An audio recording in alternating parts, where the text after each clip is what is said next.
Anda kembali bersama kami di Newsline. Pemirsa, hidup di negara subur Indonesia ada konsekuensi yang harus kita hadapi, yaitu hidup di negeri bencana.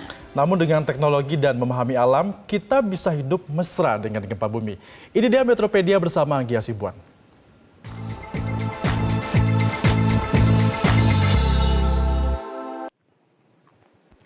Halo pemirsa, saya Anggi Hasibuan, Anda menyaksikan Metropedia. Tapi bicara soal gempa bumi ini kayaknya pemirsa, ya gempa bumi ini adalah peristiwa yang sering sekali terjadi di Indonesia. Selalu bikin kaget karena gempa ini nggak bisa diketahui persis kapan terjadinya itu kapan. Tapi kita bisa waspadai.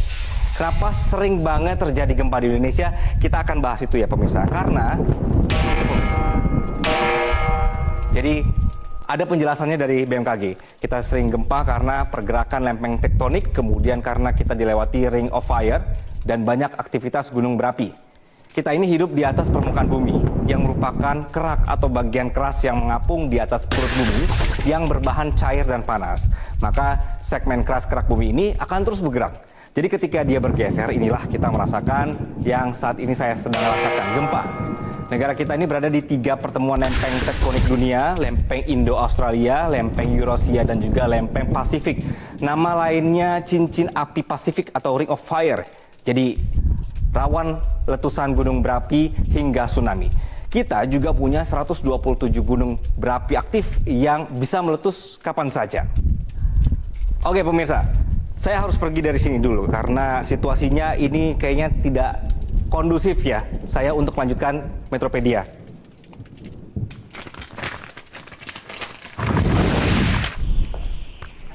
Oke, jadi kita perlu sekali perhatian struktur bangunan seperti apa pemirsa yang bisa meredam gempa. Evaluasi gempa yang pernah terjadi, korban jiwa ini banyak terenggut karena tertimpa bangunan-bangunan rumah. Jadi bangunan tahan gempa diperlukan ketika Anda hidup di provinsi yang rawan gempa. Daerah rawan gempa di Indonesia menurut Direktorat Vulkanologi dan Mitigasi Bencana Geologi, Departemen Energi dan Sumber Daya Mineral adalah seperti ini pemirsa.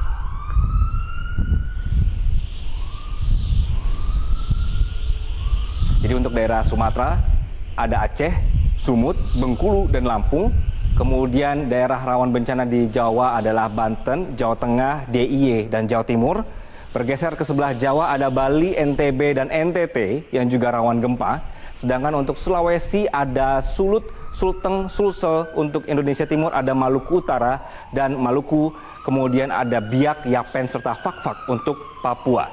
Dan Kalimantan ada satu, yaitu Balikpapan. Oke pemirsa, Metropedia ini bukan untuk menakut-nakuti Anda. Namun dengan kita tahu wilayah-wilayah yang sudah dipetakan pemerintah seperti ini, maka kita akan sigap dan tidak gagap bencana ketika terjadi gempa. Untuk itu kami ajak Anda untuk mengenal jenis-jenis patahan bumi yang menyebabkan gempa. Saya ajak Anda untuk kita cari tempat dulu ya pemirsa, yang jauh dari permukiman manusia.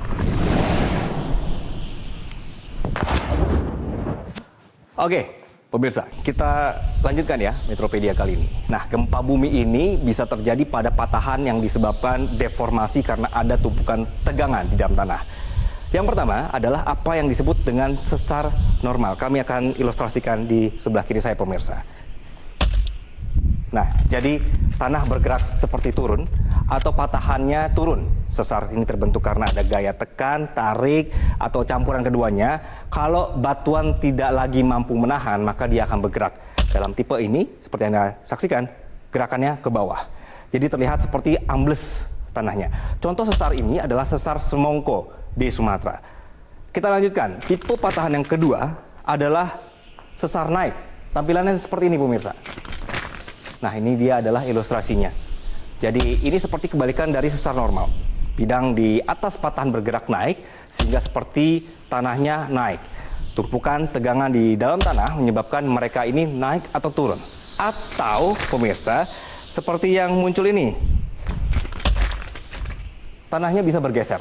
Pergerakan bidang sepanjang patahan ini bergeser dengan arah horizontal atau sejajar, sesar mendatar. dampak patahan-patahan seperti ini, kita tentu serem banget ya. Tapi kita juga jangan lupa karena kita hidup di negerinya yang juga rawan bencana dan juga setiap saat ini bisa terjadi bencana. Jadi dengan adanya ilmu pengetahuan, kita meminimalisir dampaknya. Misal mitigasi bencana, terus kayak tadi, jangan niat mau hemat dengan bikin bangunan seadanya saja, tapi lupain ketahanan terhadap gempa, lupa prosesnya. Kita tetap berdoa pemirsa bahwa tidak ada peristiwa mengerikan yang akan terjadi, sekaligus tidak lupa berusaha untuk bisa beradaptasi memahami alam. Sampai bertemu lagi di Metropedia selanjutnya.